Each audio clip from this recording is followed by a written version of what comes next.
Amici di Bella Sicilia, oggi prepariamo il nostro piatto di maccheroni con il sugo di suino nero. I maccheroni vengono fatti con farina di grano duro, le uova e l'acqua. Vengono impastati e questo sarà il risultato.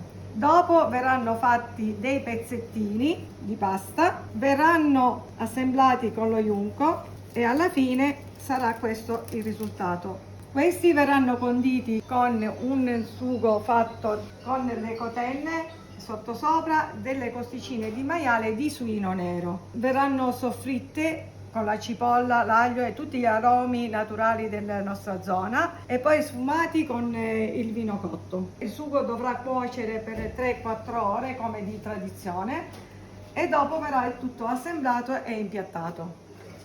Allora, qua c'è il nostro sugo già pronto, verrà messo sui maccheroni, mescolati bene.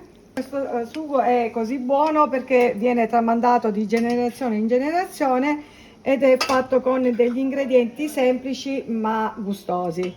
Il nostro piatto è quasi pronto da servire e naturalmente su un piatto così favoloso non potrebbe mancare una cascata di ricotta o formaggio. Signora Graziella, grazie. Ci vediamo presto qui a San Piero Patti. Arrivederci. Grazie e complimenti. Ciao, ciao, ciao.